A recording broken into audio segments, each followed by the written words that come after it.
vídeo aqui sobre regras taxonômicas. É importante que a gente saiba que os seres, eles apresentam um agrupamento, uma organização em categorias que foi sugerida por Linneu no século XVIII. Então essas categorias são espécie, gênero, família, ordem, classe, filo e reino, que podem ser lembradas pelo acrônimo REFICOFAGE. Pois bem, a primeira categoria, ela serve como base para a organização dos seres que apresentam uma semelhança entre si. E essa primeira categoria, a categoria espécie, acaba sendo denominada a partir de duas palavras, é a nomenclatura binomial. Essas duas palavras é a primeira regra que eu quero citar aqui para vocês. Essa primeira regra, ela vai ser feita através do uso de palavras latinizadas. Essas duas palavras, elas são postas sempre com a primeira palavra referindo-se ao gênero e a segunda palavra reforçando o nome da espécie, como Homo sapiens. A gente pode encontrar também uma segunda regra, a abreviação da primeira palavra, a palavra que se refere ao gênero, onde a gente nota aí que o nome específico Homo sapiens pode ser encontrado escrito como H. sapiens, se porventura já tiver sido citado dentro de um determinado texto. A terceira regra é quando há a utilização de uma terceira palavra. A terceira palavra, onde essa também está latinizada, onde a primeira inicial, a palavra inicial dela, a letra inicial, ela é uma letra minúscula, aquela terceira palavra vai se referir à subespécie. Homo sapiens sapiens é um bom exemplo disso. A quarta regra é quando essa terceira palavra ela não está latinizada e a inicial, a letra inicial, ela é maiúscula. Quando essa palavra ela aparece, aquilo ali vai se referir ao autor, ao descritor daquela determinada espécie. Uma quinta regra é a gente lembrar da diferença entre animais e vegetais, onde os animais têm uma categoria que é denominada de filo, que está abaixo de reino, já os vegetais, essa categoria ela não recebe o nome de filo, ela recebe o nome de divisão. Outra regra, a sexta regra, é a terminação da família dos animais. Terminação da família dos animais, a gente atribui o termo idem, como os hominídeos, onde nós fazemos parte. Já nos vegetais, a terminação é acei, como nas passifloras, que a gente atribui o nome de passifloraceae. A sétima regra seria a terminação da subfamília.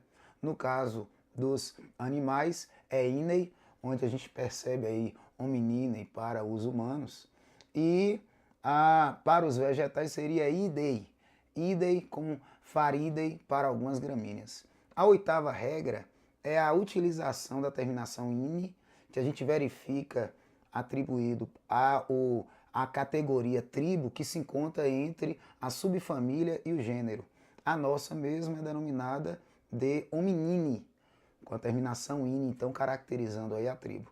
A nona regra é a regra onde a gente vai perceber a utilização do subgênero, que vem após a palavra que se refere ao gênero, a primeira palavra, e antes da palavra que se refere, que reforça a espécie, a última palavra.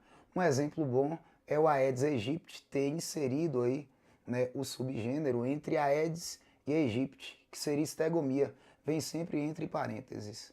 E a última regra, a décima regra, é a utilização do SP para se referir a uma determinada espécie, como Passiflora sp, é uma espécie de maracujá. Quando a gente encontra SPP, aí já se refere a várias espécies, como Passiflora spp. A gente vai ver agora uma questão para materializar isso que eu citei. Vamos lá. Só uma questão sobre regras taxonômicas, uma questão da FIT de 2014, a Faculdade Integrada Tiradentes de Pernambuco. Então a questão diz: a necessidade de identificar as espécies universalmente levou à utilização de um nome científico formada por apenas duas palavras. Somente Carl Linné, em 1707-1778, conseguiu organizar uma nomenclatura eficiente. Assim, o milho, por exemplo, recebeu o nome Zé Mais. Com base nos conhecimentos sobre o sistema de nomenclatura binomial, é correto afirmar a letra A. Então, a letra A. Dentro de qualquer espécie, não é permitido ocorrerem variações nas características ou na seleção de híbridos. Essa alternativa está falsa. Existe uma variação dentro das espécies. informar que não é permitido ocorrerem variações é falsa. A letra B, a primeira palavra Zé seria um substantivo retirado do táxon família. E a segunda seria um adjetivo que formaria o táxon gênero. Tem dois erros aí. A primeira palavra se refere ao gênero, foi citado que é a família, e a segunda palavra se refere à espécie, foi citado o gênero. Então a letra B está falsa. Letra C, Zé a mais representa a unidade básica de toda a sistemática, a espécie, e com isso seu conjunto próprio de caracteres genotípico e fenotípico. Alternativa boa, alternativa que procede. A espécie é a unidade básica e indivíduos apresentam um conjunto de caracteres genotípico e fenotípico. Letra D.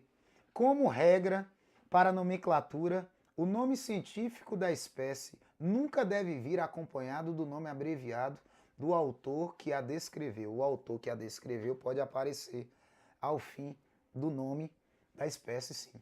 Essa alternativa está falsa por colocar o termo nunca. Letra E. Zé é o gênero a que pertence a espécie citada. Isto é, um grupo de espécies muito semelhantes pertenceria ao táxon chamado subespécie.